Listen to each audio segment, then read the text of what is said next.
You know the silhouette, the funny walk, the bowler hat, the mustache, a symbol of kindness and the most beloved clown in human history.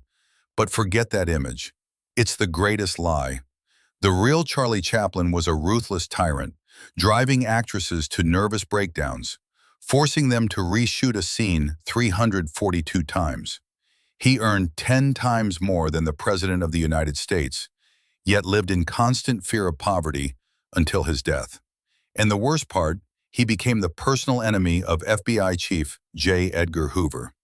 They compiled a 2,000-page dossier on him, accused him of exploitation, destroyed his reputation, and ultimately kicked him out of the country he turned into the world capital of cinema. Today, we'll tear the mask off the kind tramp and uncover how a boy from the filthy slums of London conquered the world, transforming into a genius monster. The real Charles Spencer Chaplin was a man who could fire an actress for not raising a glass funny enough. He was a tyrant who could halt a massive studio for 3 days over a microscopic detail. He was a multi-millionaire so terrified of poverty that he sewed money into his coat lining.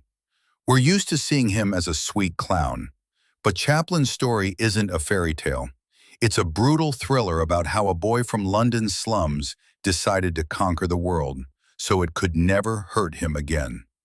Today, we'll dissect the mechanism of his genius and answer the burning questions. Why did his comedy sets feel like dictatorships?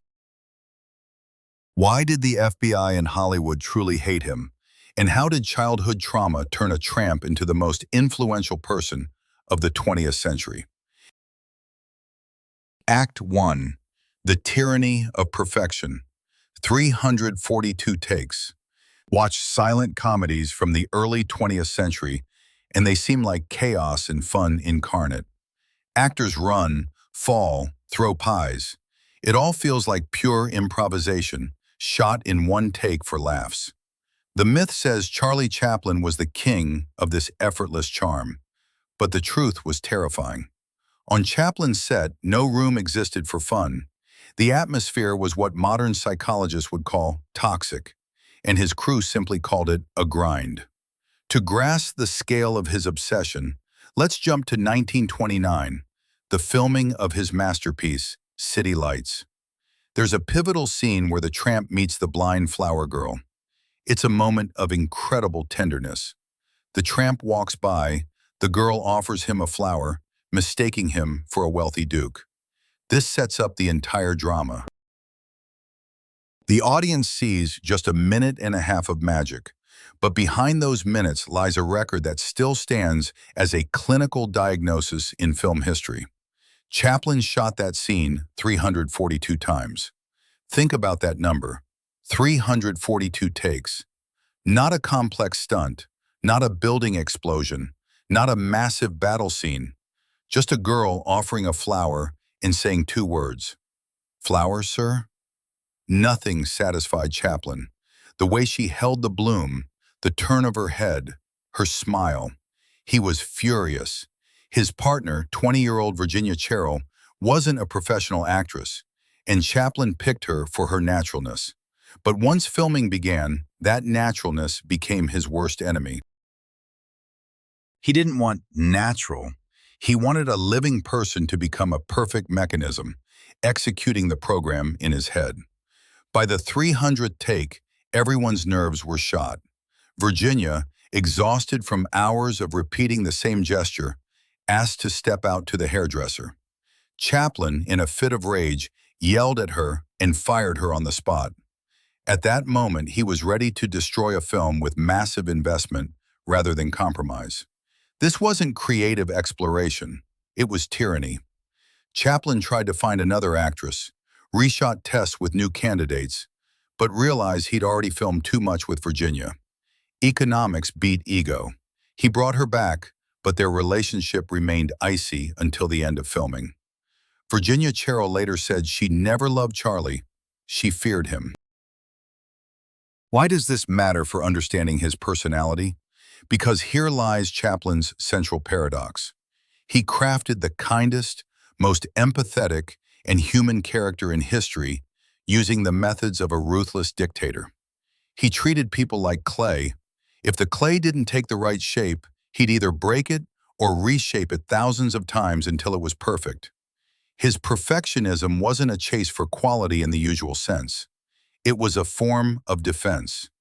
On set, he built the only world where everything bowed to his will. In reality, wars, crises, and personal tragedies raged. But in his frame, everything had to be under total control. He could spend 3 days filming a leaf falling until its trajectory matched his vision. This is the behavior of someone who pathologically distrusts life's chaos. But where did this manic need to control every second of reality come from? To find the answer, we need to descend from the Hollywood hills to the depths of Victorian London, to where control was non-existent and chaos shattered lives. Act 2. Dickens Syndrome, Childhood in Hell. To grasp why adult Chaplin obsessively crafted his perfect world on screen, you need to see the real world that broke him at the start. Think Oliver Twist is just Dickens' fiction? Wrong. It's a documentary of Charlie Chaplin's childhood. Late 19th century London wasn't a city of gentlemen. For the lower classes, it was a meat grinder. Thick, yellow smog mixed with the stench of filth soaked into clothes and lungs. And here, in damp rooms where water ran down the walls, the future genius's character forged. His parents were music hall performers. Sounds bohemian, right? But in Victorian England, the line between artist and pauper was thinner than cigarette paper. His father, Charles Chaplin Sr., had a velvet baritone and starred on London stages. But he was weak. The entertainment world demanded not just singing, but drinking with the audience. Booze became his fuel, then his executioner. He abandoned the family when Charlie was just a tot and died at 37 from dropsy and liver cirrhosis. Charlie barely knew him, but learned a lifelong lesson. Talent won't save you if you lack backbone. But the main tragedy of his life was his mother, Hannah. She was everything to him, a source of love, inspiration, and his worst nightmare. Hannah was a singer too, performing as Lily Harley.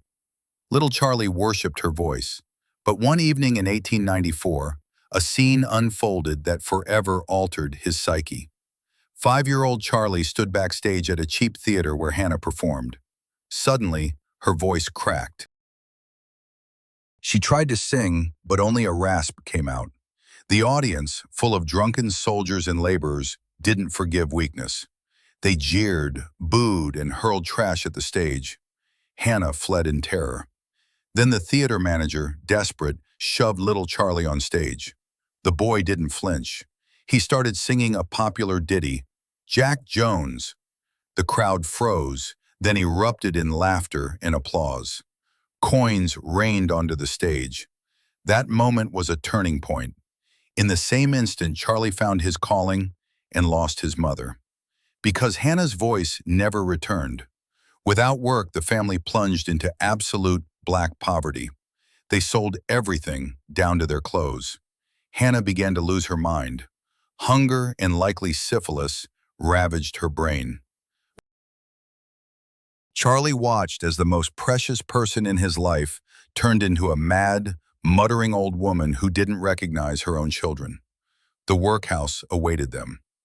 It's hard for modern folks to imagine the horror of that place.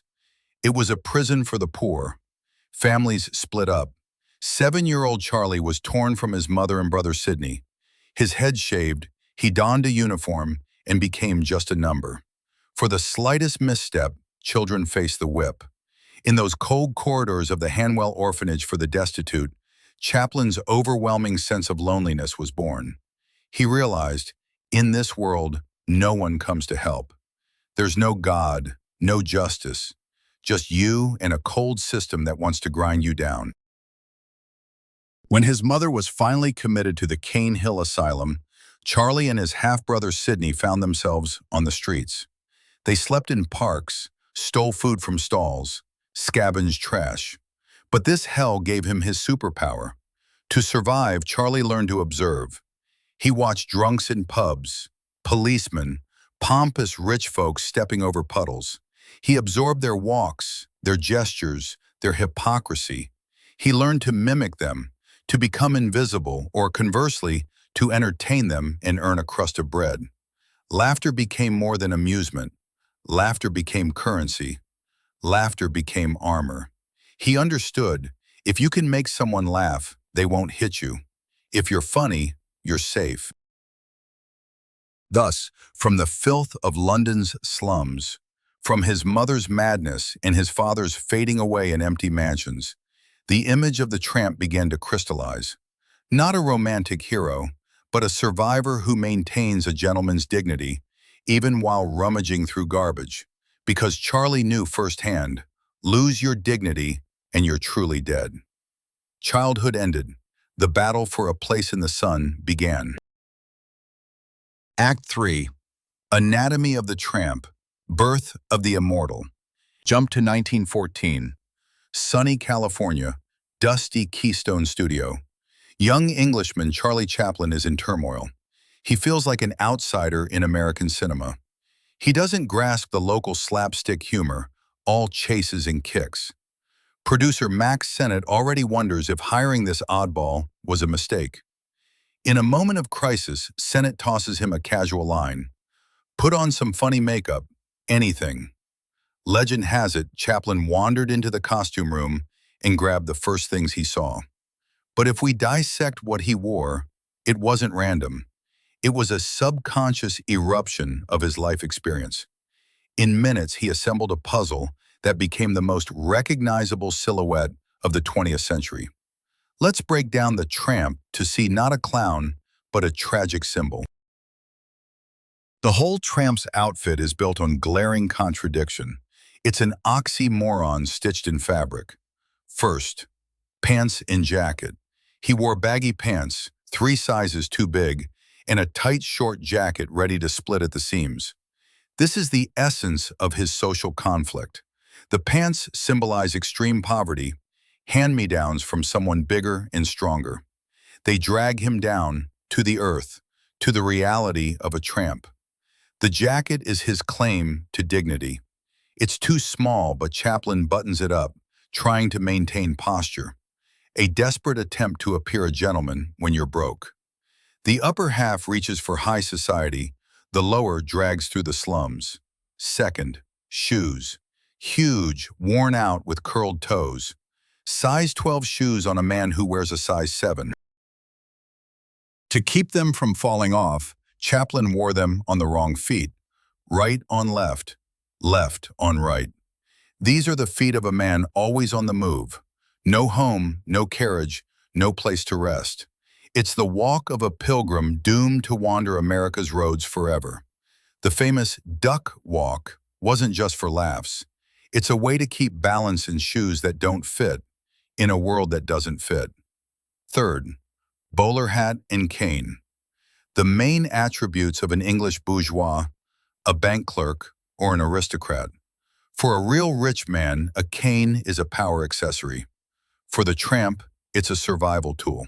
He uses it to hook a cigarette butt, to strike an attacker, to flirt with a lady. The bowler on his head is the crown of the little man. No matter how hard he's hit, how low he falls, he always adjusts the hat. A gesture saying, you can humiliate me, but you can't take away my right to feel human. And finally, fourth, mustache. A tiny brush under the nose. Chaplin chose it to add age, he was only 24, but not hide his expressions. Look deeper, this mustache is a symbol of vanity, a caricature of masculinity. He wants to look like a solid man, but appears like a child with his father's mustache glued on. Why did this image hack the world? Because Chaplin found a universal code. He didn't need words. Anywhere on Earth, in China, in Russia, in Brazil, people understood this conflict. Each of us has felt like the tramp at some point, trying to look dignified when circumstances are against us, trying to keep face when the jacket's bursting at the seams. Chaplin later summed up his character's philosophy like this: he's a gentleman, a poet, a dreamer, a lonely guy, always hoping for romance and adventure. But he'll pick up a cigarette butt, snatch candy from a baby, and kick a woman in the rear if he's angry. The tramp wasn't a saint. He was a survivor. Crafty, sometimes cruel, sometimes sentimental. He was real. This image allowed Chaplin to spark a revolution. Before him, comedy was a set of gags. Someone fell, someone got a pie in the face. Funny, but meaningless. With the tramp, comedy became drama told through laughter. The audience laughed at the tramp stealing sausages, but deep down their hearts ached because they understood. The tramp stole because he was starving. Thus, in Keystone's costume room, from the chaos of old clothes, a character was born who would make his creator the richest actor in history. But this success would bring a new trial, the trial of gold. Act 4, Hollywood's First King. Here begins the sharpest contrast in our tale. On screen, the tramp scavenged cigarette butts and ate scraps left by the wealthy. Meanwhile, the real Charlie Chaplin climbed the financial ladder faster than anyone in history. He wasn't just making money, he broke Hollywood's economic backbone.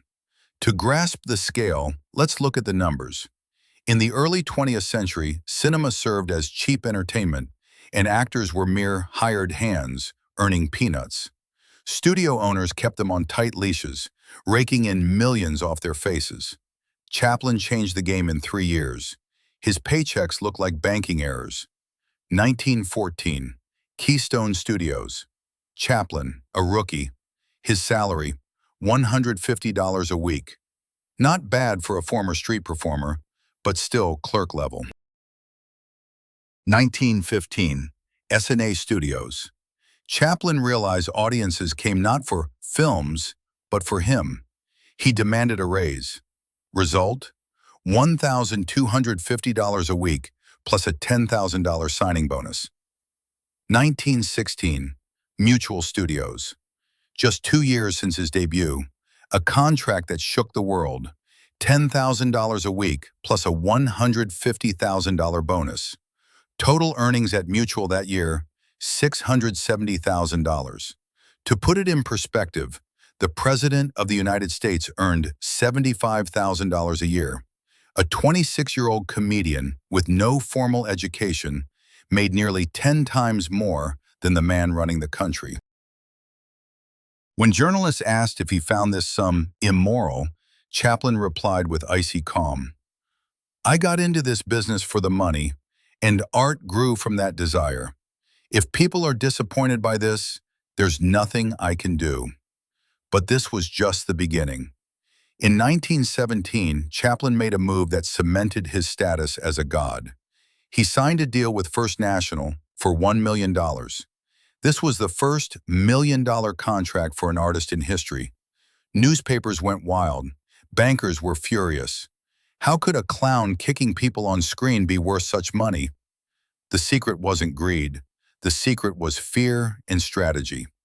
Chaplin wasn't the typical spendthrift blowing cash on parties and yachts, though he enjoyed comfort. He was the first to grasp the personal brand concept a century before Instagram. He realized a simple truth: studios needed him more than he needed them. He had producers by the throat. Every time a contract ended, he simply stopped working. He knew each idle day cost studios dearly because audiences demanded Chaplin. He wielded his popularity like a club. But the most important thing was how he spent that money. Instead of buying palaces, he bought freedom. With the first national contract money, he purchased land in the heart of Hollywood, at the corner of Sunset Boulevard and La Brea, and built his own studio. It was an unprecedented move. Actors were supposed to film in the studios provided. Chaplin built his fortress. English cottages, lemon trees, perfect lawns. Why? So no one, no producer, no bank, no time could tell him, "Charlie, stop filming. Film is expensive." Here's the answer to our main question. Why did he become so great? Because he bought himself the right to fail. He bought the right to shoot a scene 342 times. He bought the chance to edit a film for years. The myth tells us creativity doesn't mix with commerce. Chaplin's story proves the opposite. Only absolute financial independence allows for absolute art. He became the first media mogul who was simultaneously owner, product, and seller. He turned his childhood hunger fear into an empire, its walls lined with gold bars. But Hollywood's system doesn't forgive those who become too independent. Studio bosses realized if every actor started demanding millions and building their own studios, their power would crumble. And Chaplin took the next step, declaring war on the entire entertainment industry. Act 5. Rebellion against the system, United Artists. By 1919, Hollywood was a paradox. Actors ruled the screen, but remained shackled by contracts. The studio moguls, known as the Big Five, started to panic. Watching Chaplin's and his peers' paychecks swell, they realized if this continued, profits would slip from their grasp into the actors' pockets. The moguls plotted to form a secret cartel. Their goal was clear: cap salaries and seize control of all theaters to dictate terms to the stars. Essentially, they wanted to turn art into an assembly line, where an actor was just a pretty cog, easily replaced if they rusted or demanded too much. Chaplin caught wind of this scheme. His counterstrike changed business history forever. On January 15, 1919, an event made studio bosses choke on their cigars. Charlie Chaplin joined forces with three other titans of the era: Mary Pickford, America's sweetheart, the girl with the golden curls; Douglas Fairbanks, king of adventure films and Pickford's husband; David Wark Griffith, the father of cinema, creator of film language itself. Together they formed their own corporation, United Artists. When Metro Studio president Richard Rowland heard about it, he uttered a phrase that became legendary: "The lunatics have taken over the asylum." In that phrase lay the system's view of creators. To businessmen, actors were lunatics, children, incompetent property needing management. The idea that clowns could control their films and, horror of horrors, their money seemed unnatural. But Chaplin and his partners weren't lunatics. They were visionaries. Creating United Artists wasn't just a business deal, it was a revolution. For the first time, the means of production rested in the workers' hands. It was a true coup. Before this, the system worked like this: studio makes the film. Studio sells the film to distributors. Distributors show it to theaters. The lion's share of money stayed with the middlemen. United Artists shattered this scheme. Now Chaplin was both studio and distributor. He cut out all the parasites. What did this mean in practice? First, it was total creative dictatorship. No one stood over him with a stopwatch. If Chaplin wanted to shoot a film for 2 years, he did. If he wanted to spend $1 million on sets, he spent his own money, and no one could stop him. Thanks to United Artists, masterpieces like A Woman of Paris emerged, a film where Chaplin only directed, appearing on screen for 3 seconds, to prove he could craft serious psychological drama, not just comedy. No commercial studio would have allowed such an experiment. He would have heard, "Charlie, put on the bowler hat and don't get smart." At United Artists, he was the law. Second, ownership of negatives. This critical point is often overlooked. In the old system, film negatives belonged to the studio. The studio could cut, re-edit, discard, or sell the film. Chaplin ensured all rights to his films returned to him. He became the sole owner of his filmography. That's why his legacy is so well preserved today. He guarded it like the apple of his eye. He knew his films were his children, and handing them to others was unthinkable. Third, invulnerability. United Artists made him a state within a state. He became untouchable by Hollywood's usual intrigues. He couldn't be fired. He couldn't be sidelined into supporting roles. But this coin had a flip side. Becoming completely independent, Chaplin isolated himself from the rest of the industry. He stopped being one of the guys. He became a dangerous competitor, a monarch looking down on everyone. The system harbored a grudge. Hollywood is a place where everything is forgiven except independence. By creating United Artists, Chaplin built a golden cage where he held the only key. But as the world changed and technology advanced, even the mightiest king couldn't command time to halt. A storm was brewing, threatening to destroy the art of pantomime. Sound was coming, and Chaplin, sitting in his fortress, decided to declare war on this storm. Act 6, The Great Silence, War with Sound. October 6, 1927. The film world split in two. In New York, The Jazz Singer premiered. For the first time, human speech echoed from the screen. Audiences wept with joy, producers counted future fortunes, and silent film actors froze in terror. They realized their time was up. Sound in cinema struck like a meteor hitting the dinosaurs. Yesterday's stars turned to nobodies overnight. The tough guys had squeaky voices, and the femme fatales couldn't string two words together without a dreadful accent. Careers crumbled in a day. But one dinosaur refused to die. Charlie Chaplin declared war on sound. The myth says Chaplin was a backward old grump, scared of new tech, and too lazy to learn lines. The truth? His rejection of sound was the smartest, most far-sighted move in art history. It wasn't cowardice, it was protecting his greatest asset, universality. Chaplin understood the sacred essence of the tramp better than anyone. The tramp was a global phenomenon precisely because he was silent. Silence is a universal language. Pantomime speaks to an Oxford professor and an illiterate farmer in a Chinese village alike. Chaplin said, "Once the tramp speaks, he becomes English or American. He gains a nationality, and he loses the rest of the world." Imagine if the tramp spoke with a London accent. To Americans, he'd be foreign. The French would need dubbing, killing the intonation. A voice is a border. Chaplin wanted to remain a borderless citizen of the world, and he went all in. In 1931, when talkies ruled the planet and making a silent film was commercial suicide, Chaplin released City Lights. It was a challenge. The film had sound, music, city noise, but no dialogue. At the start, Chaplin mocked speech. During a statue unveiling, officials make obnoxious honking noises like a broken saxophone. Chaplin showed his view on dialogue in film, just meaningless noise that drowns out emotion. The industry predicted failure. Papers claimed Chaplin had lost his mind. But City Lights was a triumph. The emotional power of the finale was so intense that even Albert Einstein cried at the premiere. Chaplin proved you don't need words to break a viewer's heart. Eyes speak louder.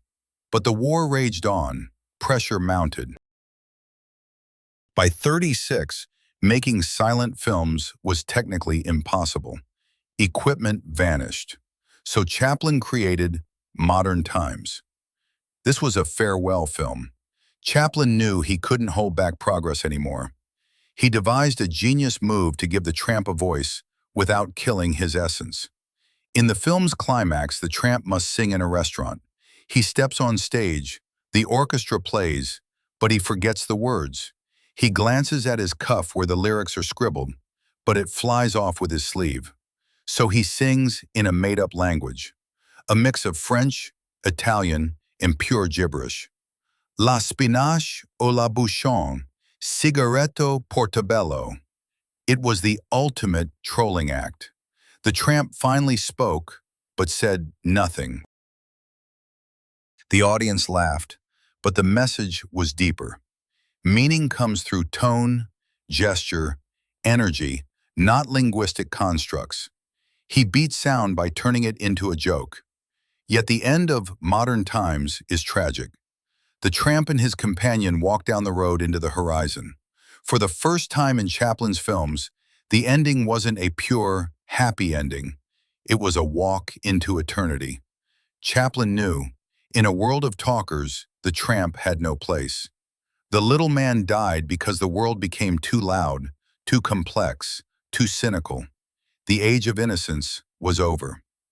Chaplin took off the tramp's costume, washed off the mustache, and hung up the bowler hat. He never wore them on screen again. His next film would be fully sound. And the first thing Chaplin would say with his real voice on screen wouldn't be a joke. It would be a speech to shake Hitler. Burying the tramp, Chaplin decided he now had the right to speak about serious matters. And he chose the most dangerous enemy he could find. Act 7. Man versus Machine. The Social Prophet. Here, we hit the point of no return. Up until now, Charlie Chaplin was just a beloved entertainer. But with the release of Modern Times in '36, he became something bigger and far more dangerous. He turned into a social philosopher who dared to criticize America's sacred cow, industrial capitalism. The myth says Modern Times is just a bunch of funny skits about the tramp working in a factory, fumbling with a wrench. Reality, it's arguably Chaplin's most terrifying film, a dystopia disguised as farce, a prophecy of dehumanization that came true with chilling precision in the 21st century. Let's dissect the film's first minute. It's genius in its cynicism. The screen shows a flock of sheep herded into a pen. In the next second, a quick cut, we see a crowd of workers pouring out of the subway, rushing to the factory gates. Chaplin doesn't use words. He hits with visuals. Workers are livestock, herded to slaughter, stripped of individuality. It was a slap in the face to Henry Ford's entire system, to the ideology of efficiency and optimization. The film's central scene, where the tramp works on the assembly line tightening bolts, is more than just physical comedy. It's a deep dive into burnout and neurosis. Notice the details. The tramp doesn't just get tired, he goes mad. The conveyor's rhythm invades his body. Even when the line stops, Chaplin's hands twitch, trying to tighten anything that looks like a bolt. Buttons on a lady's dress, colleagues' noses. Chaplin shows something terrifying. Work is no longer part of a man's life. Work devours the man whole, turning him into a robot. The machine doesn't serve the man becomes an appendage to the machine.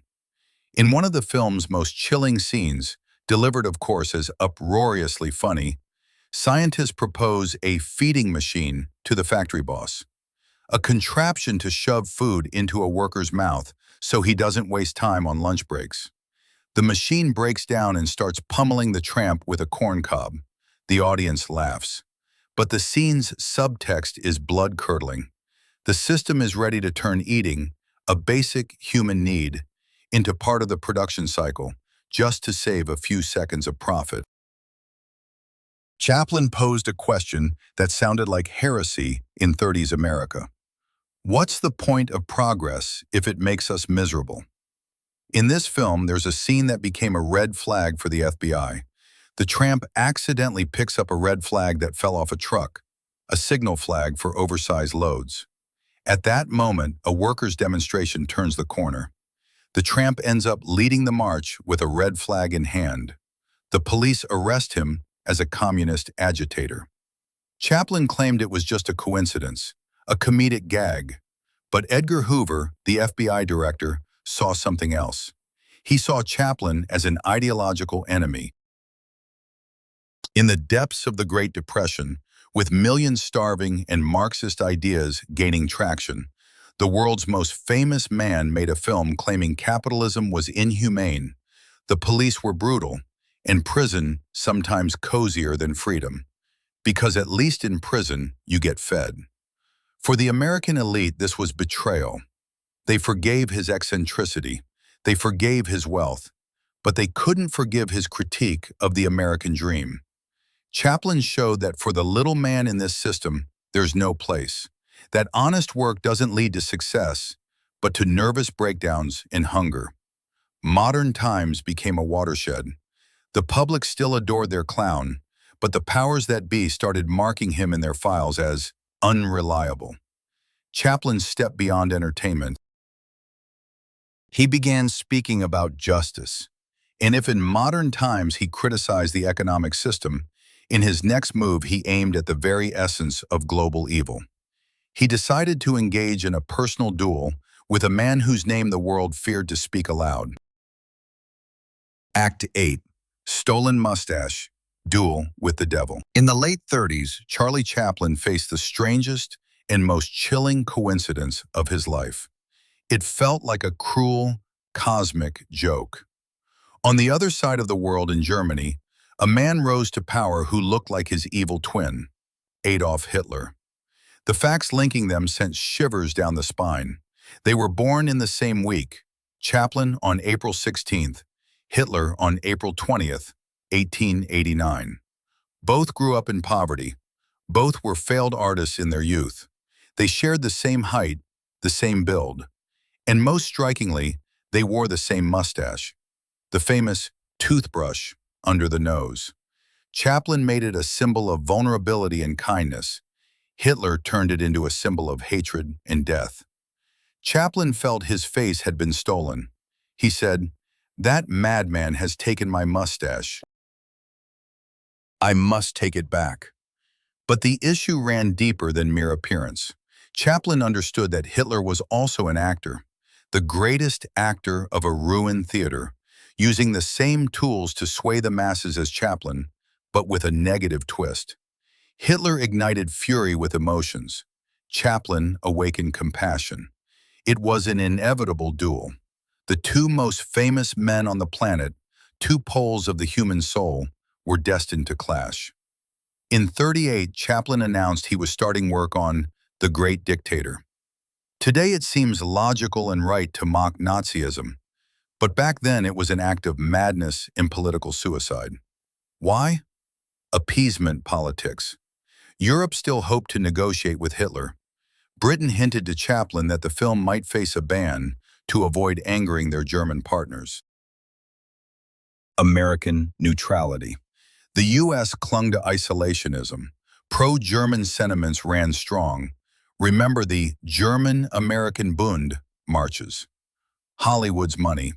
Germany was a huge market for American films. Producers begged Chaplin not to proceed, fearing profit loss. Chaplin told them all to go to hell. He declared, "Even if I have to build my own theaters to show this film, I will." He poured $2 million of his own money into the production. He risked his entire fortune and reputation. Thus, The Great Dictator was born. Chaplin's main weapon in this film was desecration. Everyone feared Hitler. Chaplin showed that Hitler, in the film Dictator Hinkle, was just a hysterical, insecure little man. The scene with the globe is perhaps the greatest metaphor for power in cinema history. Dictator Hinkle dances with an inflatable globe. He tosses it, caresses it, bumps it with his backside. He owns the world. Wagner's music, Hitler's favorite composer, plays grandly. Hinkle's face shines with ecstasy, and then, bam! The globe bursts in his hands, turning into a rag. The dictator cries like a child whose toy was taken away. In 2 minutes, without a word, Chaplin showed the essence of fascism, a dangerous but fragile fantasy of an egomaniac destined to burst. Laughter destroyed fear. You can't fear what you just laughed at. But the film's climax, and Chaplin's entire career, was the ending. In the plot, a humble Jewish barber, also played by Chaplin, is mistaken for the dictator. He's brought to a podium before a million-strong army. They're expecting a speech of hate and conquest. And then a miracle happens. Chaplin looks straight into the camera. The mask falls. There's no barber, no Hinkle, no tramp. There's Charles Spencer Chaplin, citizen of the world. He delivers a 5-minute monologue. It was the first speech he ever gave on screen in his life. He stayed silent for 30 years to say this. "I'm sorry, but I don't want to be an emperor. That's not my business. I don't want to rule or conquer anyone. I'd like to help everyone if possible. Jew, Gentile, black, white. We all want to help each other. Humans are like that. We want to live by each other's happiness, not by each other's misery. We don't want to hate and despise one another. In this world, there's room for everyone, and the good." Act 9. The Morality Trial. While Chaplin won battles on the screen, in real life, he lost a war his biographers never mentioned. A war against his own demons and America's puritanical morals. To take down a giant, you don't need to refute his ideas. Just drag his name through the bedroom mud. And sadly, Chaplin handed his enemies a loaded gun. The myth paints him as a romantic heartbreaker. The reality? His relationships with women followed a painful, almost pathological script. Psychologists call it the Pygmalion complex. Chaplin harbored a panic-stricken fear of strong, mature women. They were unpredictable, like the chaos he fled from as a child. He didn't want partners, he wanted clay. He sought out very young girls, 16, 17, to mold into his ideal. He wanted to be everything to them: father, teacher, lover, and God. Look at his marriages. Mildred Harris, 16 years old. Lita Gray, 16, the prototype for Nabokov's Lolita. Paulette Goddard lied about her age but was very young. Una O'Neill, 18 years old. Every time the script repeated, he'd find a young muse, try to educate her, make her read smart books and act as he wished. But once the clay hardened and the woman found her own voice, Chaplin lost interest and turned into a cold, cruel tyrant. But if early divorces only cost him money, Lita Gray won record-breaking millions. The affair with Joan Barry in the 40s marked the beginning of his end. It was the perfect storm. Joan Barry was a young actress with a highly unstable mind. They had a brief, tumultuous romance. When Chaplin ended it, Joan started stalking him. She broke into his house with a gun, threatened suicide, and caused public scenes. Then she announced she was pregnant with Chaplin's child. In normal times, this would have been tabloid fodder. But Chaplin was already a politically suspect author of The Great Dictator. Enter the FBI. The authorities used this domestic scandal to stage a show trial aimed at destroying Chaplin's reputation. They charged him under the Mann Act, which prohibited transporting women across state lines for immoral purposes. The FBI found that Chaplin had once paid for Joan's train ticket to another city. That was enough to try and jail the greatest film genius as a pimp. The absurdity peaked with the paternity question. Chaplin, confident in his innocence, demanded scientific proof.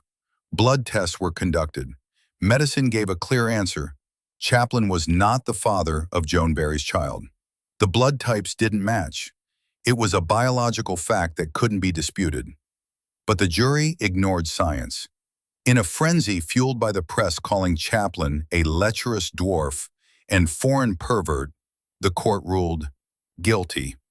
He was ordered to pay child support for someone else's child until adulthood.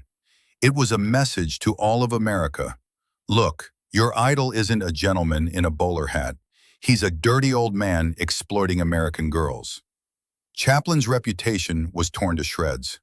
Women's clubs called for boycotts of his films. Conservative politicians demanded his deportation. He won the Mann Act trial, avoided prison, but lost the court of public opinion.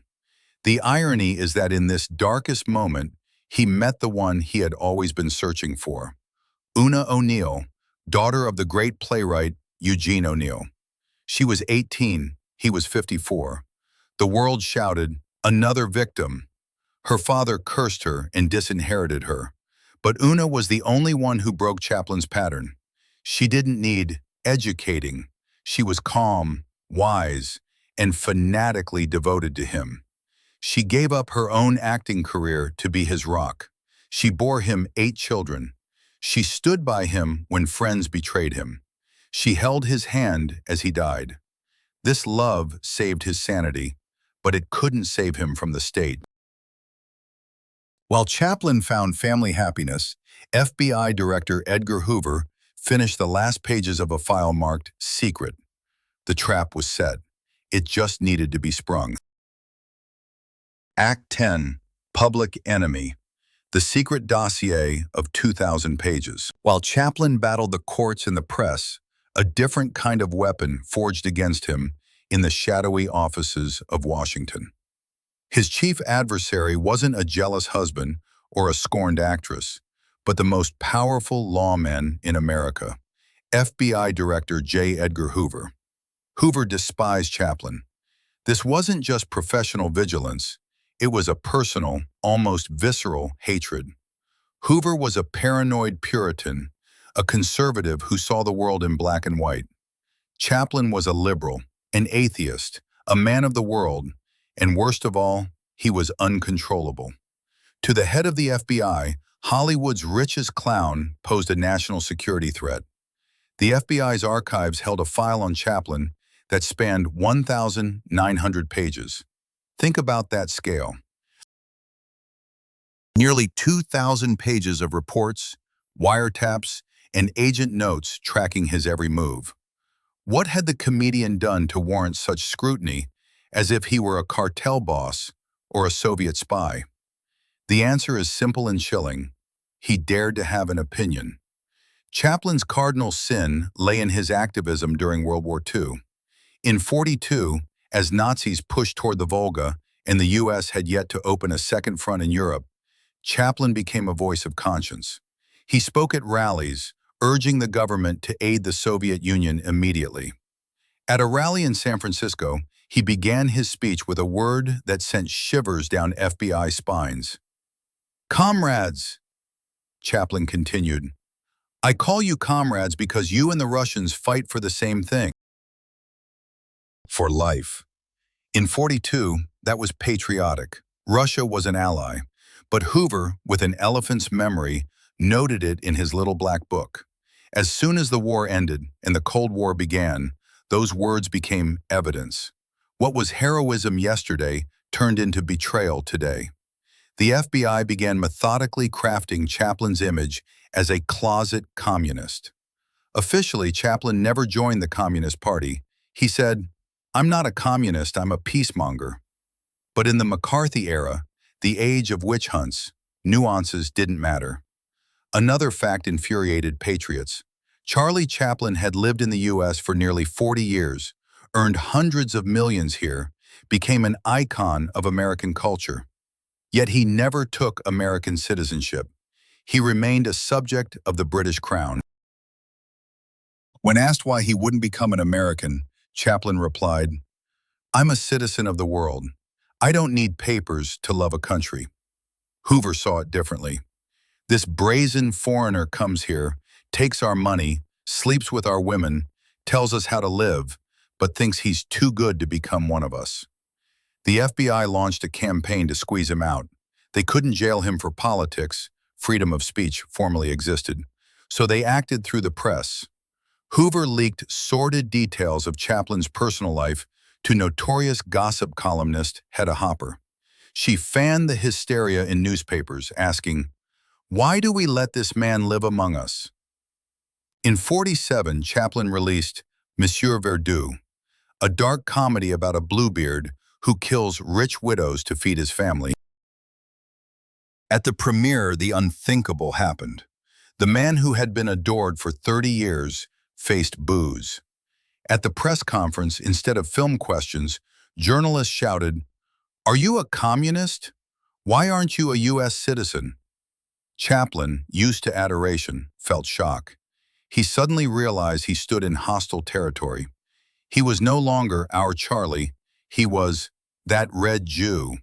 Though Chaplin wasn't Jewish, anti-Semites attributed this origin to him, and he refused to deny it, considering it beneath him. Hoover waited for a mistake. He knew Chaplin was too rich and famous to simply arrest in Hollywood. That would cause an uproar. The goal was to make Chaplin leave the country on his own. Then they could just slam the door shut. The trap, prepared over decades, set to spring when Chaplin felt safe. That moment came in the fall of '52. Act 11, Exile. On September 17, 1952, the grand ocean liner Queen Elizabeth set sail from the New York pier. On board were Charlie Chaplin, his wife Una, and their 4 children. This was supposed to be a triumphant journey. Chaplin took his new film, Limelight, to London. He stood on the deck, waving to those seeing him off, watching the Statue of Liberty fade into the distance. He didn't know it was the last time he'd see her. What happened 2 days later, as the liner sailed the open ocean, became the dirtiest operation in the history of state and artist relations. U.S. Attorney General James McGranery announced over the radio that Chaplin's re-entry permit had been revoked. It was a trap, set with devilish cunning. Hoover and the Immigration Service knew trying to deport Chaplin while he was still in the U.S. would lead to a long legal battle. Chaplin would have expensive lawyers, media support, and constitutional rights. So they waited for him to leave. Once Chaplin crossed the maritime border, he ceased to be a permanent resident and became just a foreigner knocking on the door. The burden of proof flipped. Now it wasn't the FBI's job to prove his guilt. Now Chaplin had to prove his moral purity and political reliability to be let back in. Hoover publicly claimed he had secret documents proving Chaplin's ties to communists and his immoral lifestyle. In reality, as revealed decades later, there were no killer documents. It was a bluff. But the bluff worked. Chaplin received the news in the middle of the Atlantic. First came shock, then cold fury. He understood the message.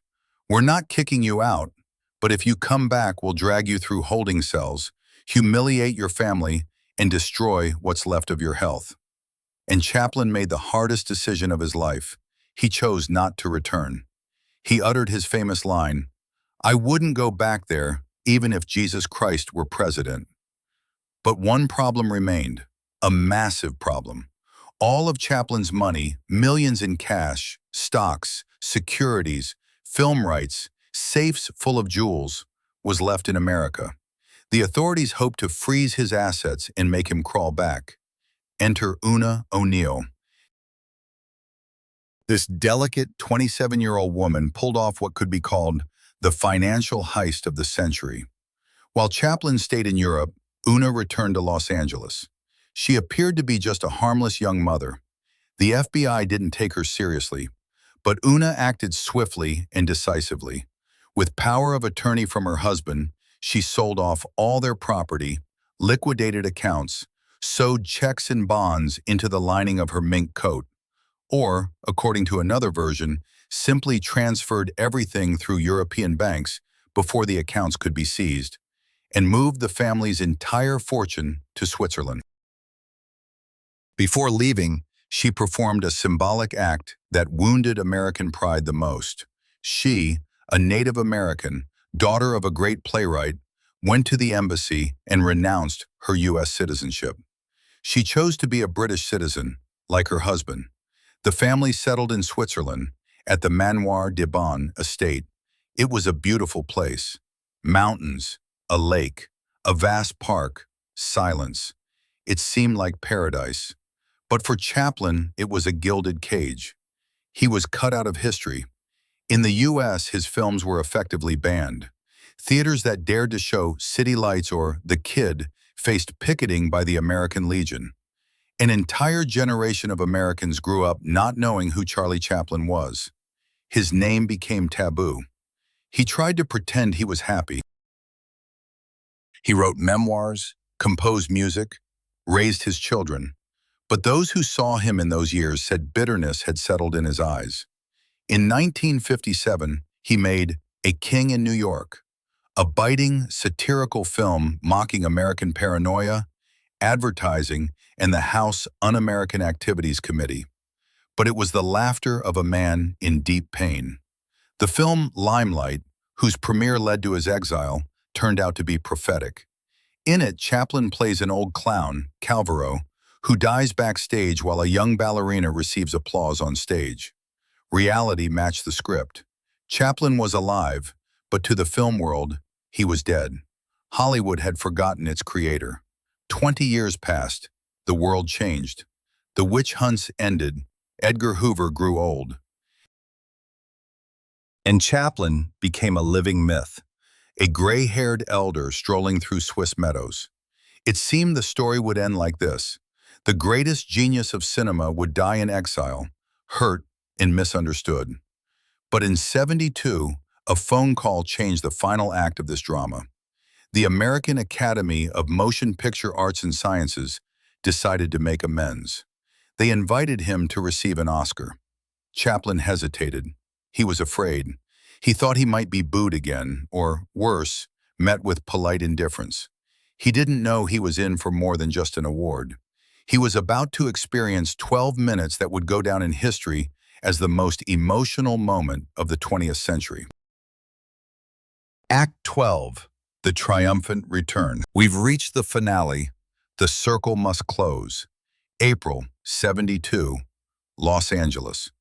Charlie Chaplin returns to the city he built and from which he was banished. He's 82 now. Walking is a struggle.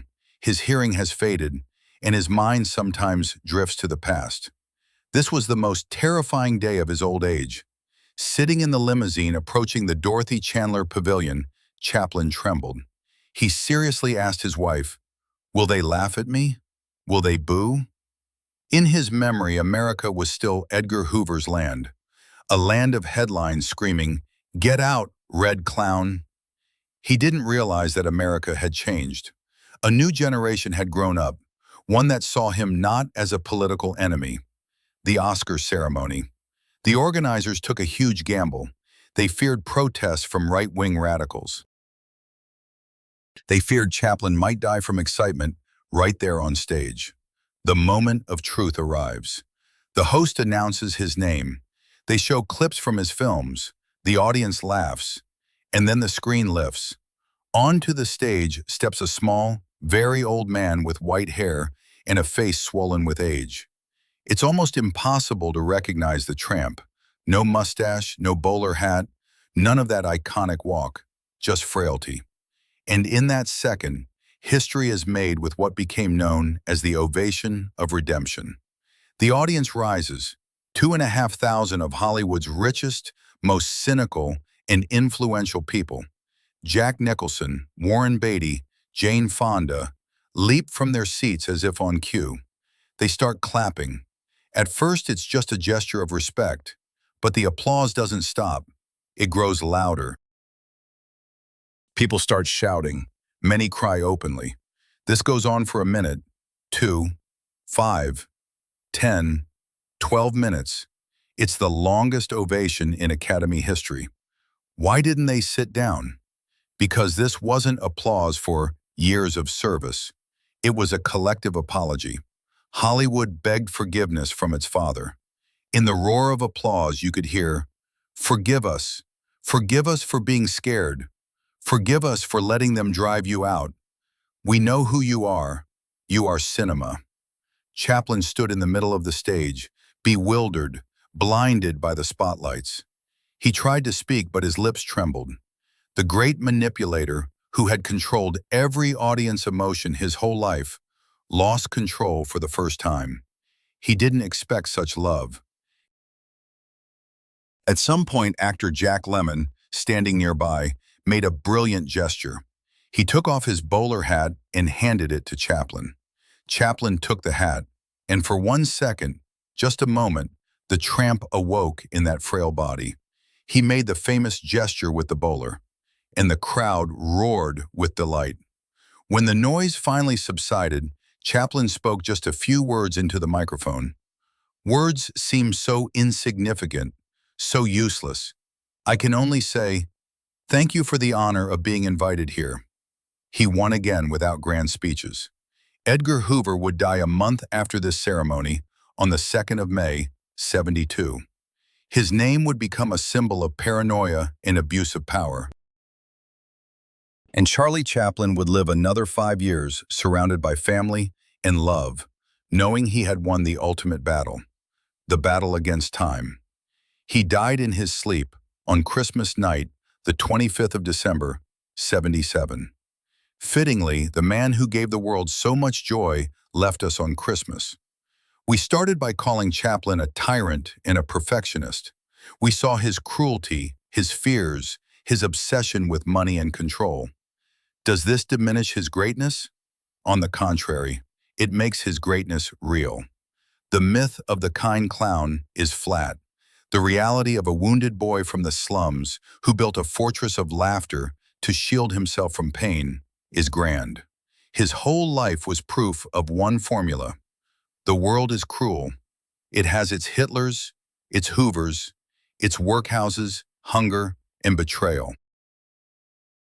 But if you've got a bowler hat, a cane, and the guts to laugh in the face of it all, you are unbeatable. Chaplin didn't just make people laugh. He gave us a survival guide. When you're knocked down, get up. When they take your voice, use gestures. When the world goes mad, stay human. And most importantly, never, under any circumstances, forget to smile. Because as Chaplin himself said, a day without laughter is a day wasted. If you enjoyed this story and want to know the truth about other geniuses whose lives became myths, stay with me. We've got many more fascinating stories ahead.